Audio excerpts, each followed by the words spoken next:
Wonder what's inside. Only one way to find out.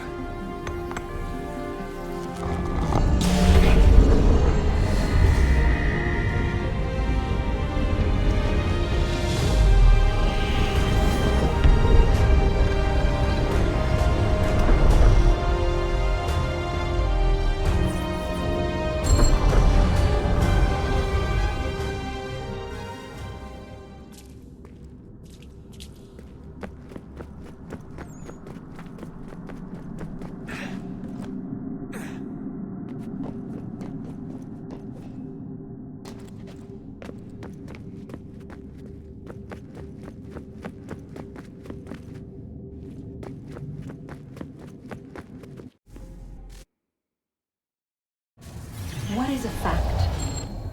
Is it fixed? Immutable?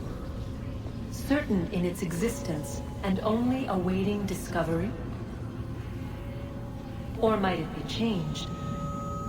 Here we learned the answer, and thought that it might save us. They were used to command, to control, to own. But we soon discovered another use. When enough sat in thrall and were told to believe, their thoughts took on form. What was imagined became real.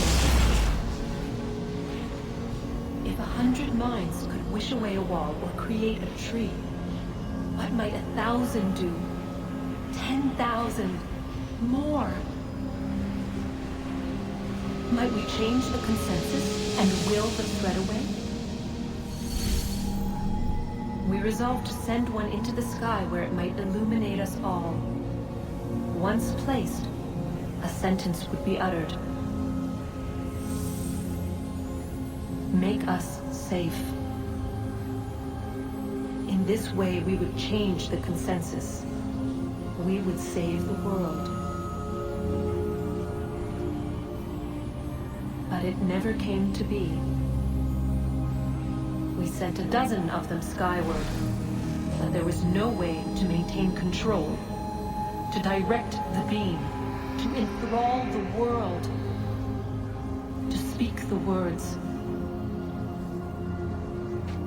Though this was strange and dangerous, what we tried next was worse.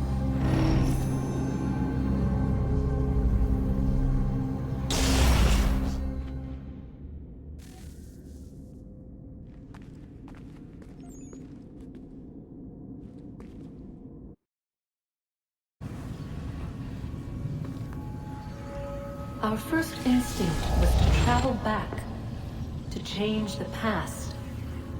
But we could not find a way. But forward, we could look forward. And so here we sought to see beyond ourselves and know what was to come. First, we watched to learn if our work would succeed. But the answer was always the same. So we moved on to other things, but she remained. The one you call Minerva. In time, she too stopped looking, and instead began to speak. She called out across time, in the hopes that you might be saved. She hid messages where none might find them, save for you and those within this place. Fascinating. Tired of it. The cryptic warnings, the threats. Just tell us what you want! But they are. We saw the Nephilim there. We seemed like grasshoppers in our own eyes, and we looked the same to them. Imagine trying to explain all this to a 2-year-old, to a grasshopper. When they said the will of the gods was unknowable, they meant it. Literally. I killed her, you know. I killed Lucy. It was the apple, son. It was Juno. I saw what she was. What would happen if I let her live? I could have stopped myself. I mean, there was a force there. But I didn't have to. I chose to. Desmond, Lucy was going to betray us and take the apple back to Abstergo. I saw the satellite launched, I saw them turn it on, and then... it failed. Whatever's on the other side of that door, it benefits Juno. We need to be careful.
I know everyone thinks I'm being silly, but I can't shake the feeling we're being watched.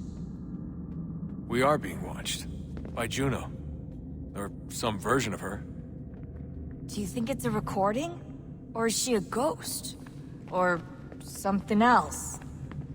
Is she talking to us the way Minerva talked to Ezio? No clue. I mean, who knows what else they were working on down here? There's still so many rooms we don't have access to. But do you think she's like literally down here, waiting somewhere, still alive? Still alive? That's mental. That means she'd be at least 75, 80,000 years old? Oh, powerful, yeah, but not that powerful. They came down here looking for a way to survive. Maybe they found one. Was it weird seeing Cross? What do you mean? It's different for you. You don't know about what happened, I guess. For a long time, he was important to us. He was a different person. Sean said he was a sleeper agent. Like Lucy. It was different. She made a choice, but Cross, if you read the files, Abstergo just... They did terrible things to him. Rebecca? You're lucky. We all are. We have people who care about us, who look out for us. He was all alone, and the people he thought he could trust, they used him. Did you know him? No, but I knew Hannah. Who's that? She tried to help him. She trusted him. But there was a raid about a year ago. She stayed behind so the others could escape. Tried to reason with him, to see if she could fix things. Well, what happened? What do you think happened? He killed her. That's what he does. That's all he knows how to do. Sometimes it seems like that's all any of us know how to do. Rebecca. I just want to be alone right now. I just want to be alone right now.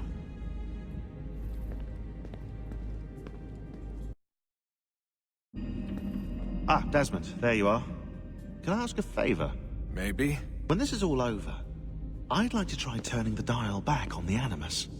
Like, all the way back. To the time of the first civilization. You think it would work? There was no real loss of fidelity when you visited Altair. Then again, that was about 1,000 years ago, and I'm looking at going back at least 70,000 more. Sure, I'd be up for it. Be interesting to see what things were like back then. Excellent. I think it would prove most enlightening. So this is how it started. What are you up to? Just brushing up on my American history. Well, I say history. They certainly teach you strange things in the States. Like what? Well, for all the talk of this being a revolutionary war, it was a civil one. Well, not that kind of civil. I mean, there was no America versus Britain. It was Brit on Brit action. And you can clearly see how the whole thing got started.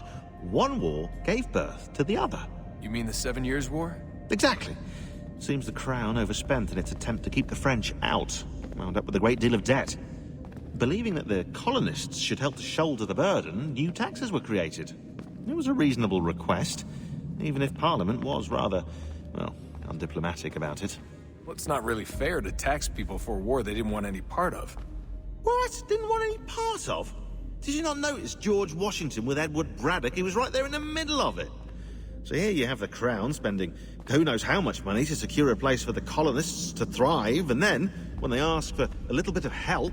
Right, look, think of it this way. King George and the colonists, they all go out to dinner, right? And when the bill comes, George asks for them to kick in and pay their share. Fair enough. Now keep in mind, he's been taking them out to dinner, gratis, for decades now. But the colonists, oh no, they insist they only had a glass of water and a side salad. Never mind the table's full of half-eaten food and empty bottles of wine. Now when the king points this out, what do the colonists do? Oh, they flip the table over and they storm out the restaurant. Probably intending to return later and burn it down.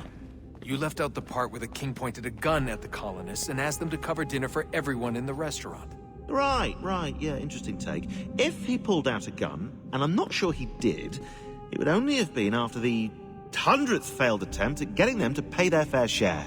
But how do you define someone's fair share? Oh, well, with a war, apparently. I wonder how many other places like this exist. There are dozens of them, all over the world. And somehow no one's ever found one before us. I don't think that's true. Oh?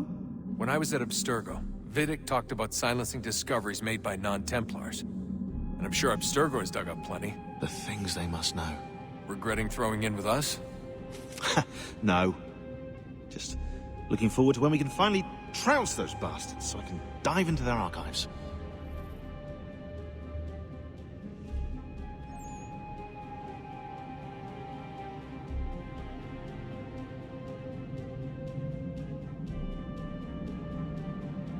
Oh, I think I found a lead on another power source.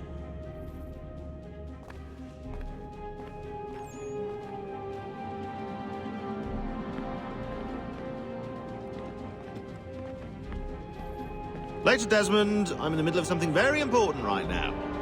That's a rule. Just follow that as a rule.